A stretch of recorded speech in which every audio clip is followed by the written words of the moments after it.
Hey friends!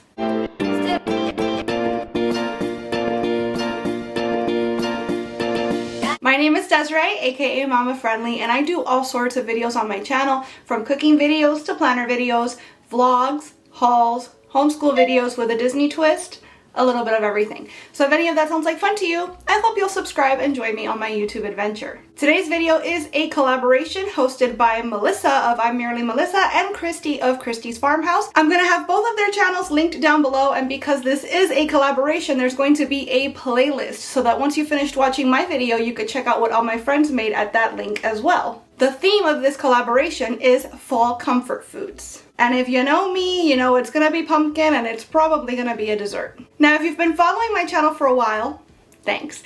But also, you might know that I've been doing cycle syncing all year long. That's basically a lifestyle, I suppose, for lack of a better word, where you adjust the things you eat, the ways you move your body, etc., to match the phase of the menstrual cycle that you're in if you're somebody that has a uterus. A lot of people get into this because they're trying to conceive or because they have PCOS, but it's something that anybody that menstruates can do to make themselves feel their absolute best, no matter what day of the month it is. So I wanted to share a recipe with you guys today that would make a perfect sweet treat for the luteal and menstrual phases of your cycle. Now, if you haven't seen the last cycle syncing recipe I posted, it was actually 4 recipes for sheet pan meals.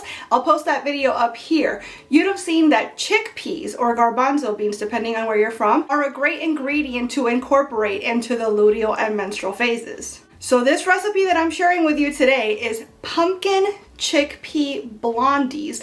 Blondies are basically brownies, like they have that sort of a texture, but without any chocolate in them. So they're blonde instead of brown. But you have that nice fall type sweetness from the pumpkin. You also obviously have a boost of vitamin A from the pumpkin, lots of protein from the chickpeas, and the chickpeas actually give a really nice texture to the blondies. This recipe is gluten-free, vegan, and paleo, so if you follow any of those lifestyles, this is going to be right up your alley. And it all comes together very, very easily in a food processor or a blender. So if you're looking for a healthier spin on a fall treat, you're in the right place. Let's jump right into the recipe, shall we? All right, friends, as usual, we're gonna begin with our ingredients for our pumpkin chickpea protein blondies. That's a mouthful. There is, as always, background noise. Kiddo is playing with the iPad in the next room. We are a household with human beings that live here. It's just what happens. Sorry, not sorry. But we're going to do our best to focus on the task at hand all the same. So for our blondies, we're going to need a 15-ounce, it says box for some reason in the instructions, but 15-ounce can of garbanzo beans or chickpeas. We're going to drain and rinse these. Now this is completely off topic, has nothing to do with our current recipe of the day, but instead of just tossing the liquid down the drain, you could save it. That's called agua faba, and you can use it to make a vegan, like whipped topping type situation. So if you wanted to go the extra mile and put in a little more effort, you could make yourself some whipped topping to go along with your blondies. Next, we need 1 can of unsweetened pumpkin puree. So this is just organic pumpkin. Make sure you get the pumpkin and not the pumpkin pie filling. I literally just did this. I had cans of both in the pantry, and I had the pumpkin pie filling just right here until I did a last minute revision before pressing record, and I went, oh whoops, wrong thing. This is what you want, just organic pumpkin. Well, organic optional, but you know what I mean. You just want pumpkin straight up. You don't want anything else mixed in with it. You need 2 tablespoons of coconut oil. I'm going to be using avocado oil instead because my coconut oil is solid right now. We have the AC on always because we're in South Florida, so my coconut oil is never liquid. This is a nice neutral oil that's still paleo, so I'm going to go ahead and use that instead. We need a 1/2 cup of coconut flour, 1 teaspoon of vanilla extract, a 1/4 cup of maple syrup, 2 to 3 scoops of a plant-based protein powder. This is the only protein powder I use because it is plant-based. It's gluten-free, dairy-free, soy-free, etc. They say 2 to 3 scoops because it really depends on how big the scoop of protein powder is, but at the end of the day, what you really need is 30 grams. So we will be weighing that. A 1/4 teaspoon of baking powder and a 1/4 teaspoon of baking soda. 3 tablespoons of chia seeds. I might have just enough left here in this bag. And a 1/4 cup of chocolate chips. You guys already know, enjoy life, free from 14 allergens. This is all I ever use for everything, not sponsored, but again, really, this is all I ever use for any sort of baking. You're also going to need an 8x8 glass dish that I'm going to spray the heck out of with some avocado oil cooking spray here, just so that nothing sticks. You could also line it with parchment if you want. And you're going to need a food processor or a strong blender, because that's what we're going to use to mix all of our ingredients together into our batter dough. So I'm going to be using my very small and old food processor and crossing my fingers for the best here. Okay, so I've got this all kind of handled here. I've got my food processor out and it's ready to go. I've preheated my oven to 350 degrees Fahrenheit, and I have sprayed the dickens out of my glass pan and set it aside. So basically, this can't get any easier. We're going to throw all of our ingredients except the chocolate chips into the food processor, and we're going to blend it until it's smooth. Let me get my food scale out, because like I said, I did want to measure the 30 grams of protein powder. I don't want to just rely on 2 or 3 scoops, because that's such an arbitrary amount that could mean anything. So let's put our whole can of pumpkin puree in here. My food processor has such a tiny bowl that I'm kind of concerned that not everything is going to fit in here, but I'm going to do my best. I might end up like throwing some of it into a bowl and like blending it in batches. Definitely not ideal, but we're working with what we've got. Put my chickpeas in there. Oh, get down, sir. Thank you. My 2 tablespoons of oil.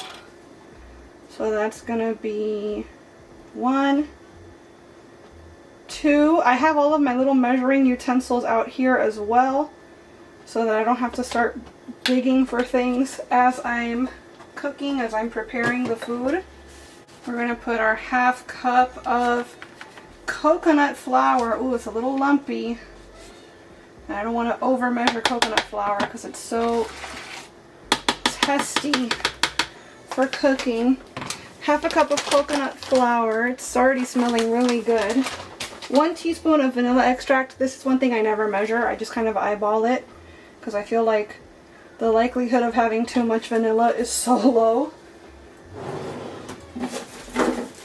I'm thinking this is not part of the recipe, but 'tis the season, right? So I'm going to go ahead and throw some pumpkin spice in here. Pumpkin pie spice, because why not? Will I regret that? Potentially, but you know, it's life. We're learning as we go. I'm going to put in my 1/4 cup of maple syrup, which is the equivalent of 2 ounces. So I've got my shot glass here. That's 1 and 2. I love this thing for baking. I actually use it typically to dole out my son's liquid medicines. But look at this, how incredible this is.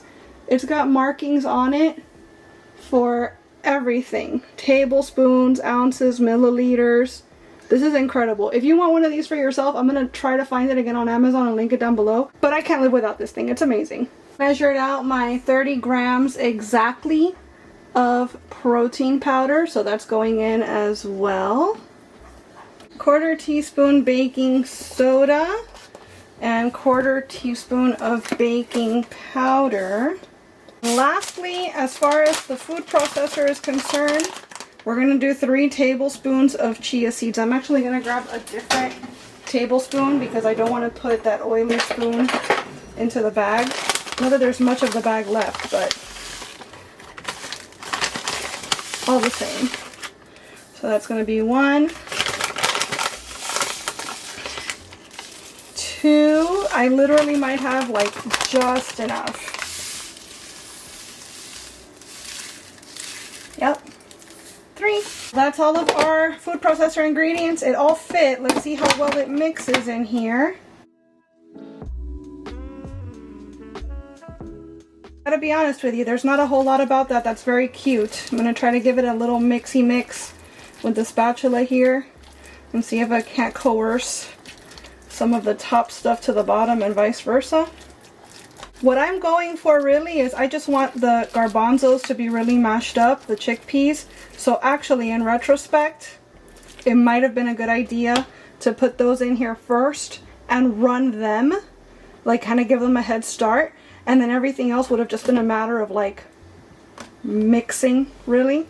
So let's see if we're able to get this to a place that I'm satisfied with.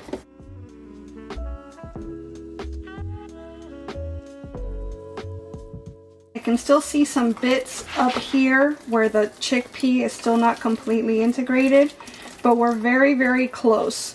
So I could stop here, but I'm gonna give it one more stir and maybe another like 15 seconds on high, and we'll just kind of hope for the best at that point. Alright, that's as good as it's gonna get. So I'm going to take this off my little pedestal here. I just realized the recipe I'm following at no point says when to add in the chocolate chips. It just says don't pulverize them in the food processor, which is fair, but would have been nice to know, like, then what? So even though this is probably entirely unnecessary, I just don't want to make a mess because obviously the food processor has like a giant hole in it. I'm going to put my batter. It's kind of like a thick batter, loose dough, but let's call it a batter. I'm going to put it in a bowl. This will also give me a chance to see just how blended this all got. There are the few errant chickpeas here or there, and I'm sure that's going to be a lovely surprise when we're actually eating the blondies. But again, do as I say, not as I do. I've just learned that it's probably a better idea to blend the garbanzos first, give them as much of a head start as you can manage, and then go ahead and blend up everybody else. So that's pretty much everything. Now I'm going to get my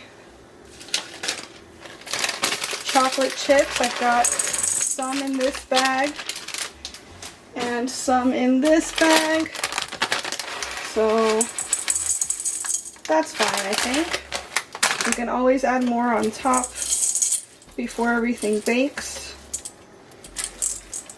So I'm just mixing everything up here. I did give it a little taste, which this being completely vegan, I think, right, was safe for me to do. I just found a whole chickpea. I'm going to go ahead and get rid of that.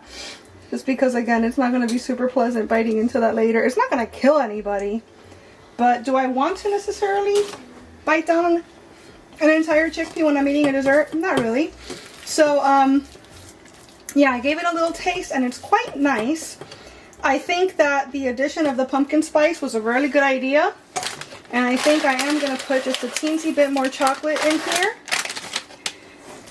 Once I put this in the pan, the recipe doesn't say to do this, but I'm realizing that the recipe is not super thorough, to be honest. So whenever I cook with either chia seeds or coconut flour, I like to give whatever I'm making, the dough, the batter, etc., a chance to rest a little bit before I cook it, because both of these things are things that absorb liquid like a lot. It's in their nature to do this.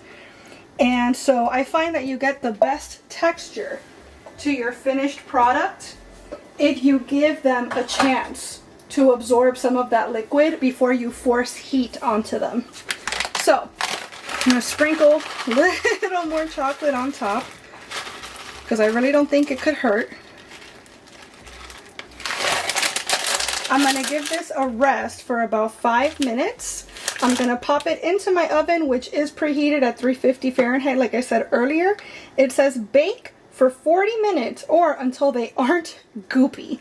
Very technical terms. The person that wrote the recipe said it took me 40 to 45 minutes. So I like to err on the overcooked side of things, so I think I might put it in the oven for 45 minutes and check it at that point. We're honestly cooking for texture and not for food safety, so as long as it looks like something that you'd be willing and wanting to eat, then it's basically done. But yeah, we're gonna give this the 5 minutes, bake it for another 45, and then check in after that and let you guys know how they turned out.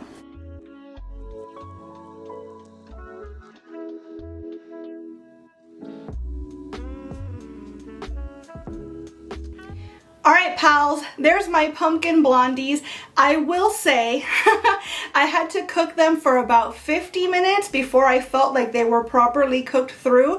And even then when I tried to like lift them out of the pan, I let them cool down on the stove, but they were still kind of, I guess loose is the word. It's not a very pretty word, but I can't think of a better one. So what I did is I refrigerated them overnight, and when they were like cold from the fridge, they were perfect as far as texture. The flavor is out of this world. I was actually very surprised at how tasty these were. I think a pumpkin spice little sprinkle is a must, to be honest, because it kind of elevated the whole thing.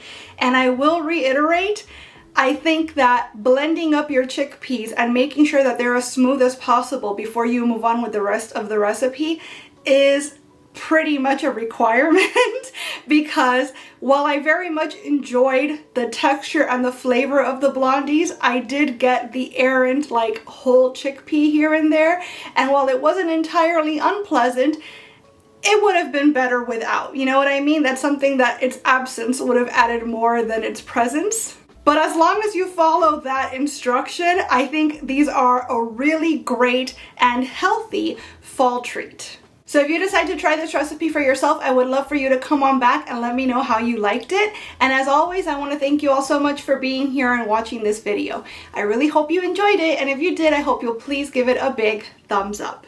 I'd also love it if you would subscribe and click the notification bell because I post at least 3 times a week and I wouldn't want you to miss a minute. Thanks so much again for watching. Bye!